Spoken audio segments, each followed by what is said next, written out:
Programang ito ay rated SPG. Striktong patnubay at gabay ng magulang ang kailangan. Maaaring may masiselang tema, lengguwahe, karahasan, sexual, horror o droga na hindi angkop sa mga bata. Isang mapagpalang araw, kapamilya. Welcome back. At narito ang mga pinakamainit na tagpo sa FPJ's Batang Quiapo.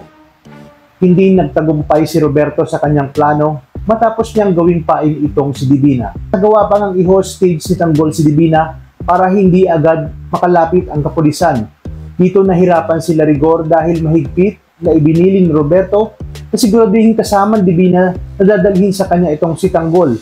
Kung nagtagumpay si Rigor sa huli nilang misyon sa mga Montenegro, sa pagkakataong ito ay magiging sunod-sunod ang kamalasan ni Rigor dahil una ay natakasan sila ni Ramon, ang pangalawa naman ay malalagasan sila dahil hindi papayag si Tanggol na siya ay mahuli ng buhay. Sinabi ni Tanggol sa kanyang mga kaibigan na hindi dapat sila mahuli dahil siya na lang ang natatanging pag-asa para mailabas niya sa kulungan ang kanyang mga kapamilya at mabawi itong si Ramon sa mga gerero. Dito nga ay ipinamalas niya ang kanyang galing at pambihirang lakas sa pakikipagbakbakan at matapos ang pakikipagpatentero at palitan ng mga bala sa mga otoridad ay uuwing luhaan si Rigor dahil bukod sa natakasan sila ni Tanggol ay nalagasan pa sila pakaraming kasamahang mga pulis. Si Divina naman ay agad na tinutukan ni Tanggol at tinawag na traidor. Ngunit magpapanggap itong si Divina at sasabihin niya na ginawa niya lamang ito para lansihin ang mga kapulisan. Alam niya umanong kayang-kaya ni Tanggol ang kapulisan kaya napilitan niyang gawin ito. Bagay na hindi pinaniniwalaan ni Tanggol at may pagdududa na siya kay Divina. Si Tanggol nga ang dahilan kaya tuluyang nakalaya itong si Divina. Sa kabilang banda, itinawag naman ni Lucio kay Roberto na hawak na nila si Ramon Montenegro. Sumingit naman si Miguelito at sinabi niya tapusin na umano ni Lucio itong si Ramon. Ngunit pinigilan siya ni Roberto at pinagsabihan si Miguelito na hindi daw ba ito nag-iisip dahil magagamit pa daw nila si Ramon laban kay Tanggol. Lalo pat pumalpak si Rigor sa kanilang huling misyon na hulihin itong si Tanggol.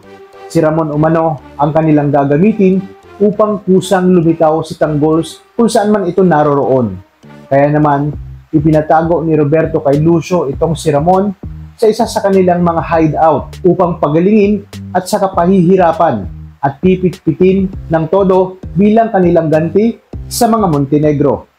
Ngunit mangyayari pa kaya ito kung kaagad namang maitatakas ni Tanggol si Ramon dahil nga sa tracker na nailagay ni Tanggol kay Ramon. Kaya naman malalaman nila Tanggol kung saan ang eksaktong lokasyon nito at agad na maililigtas ang kanyang ama.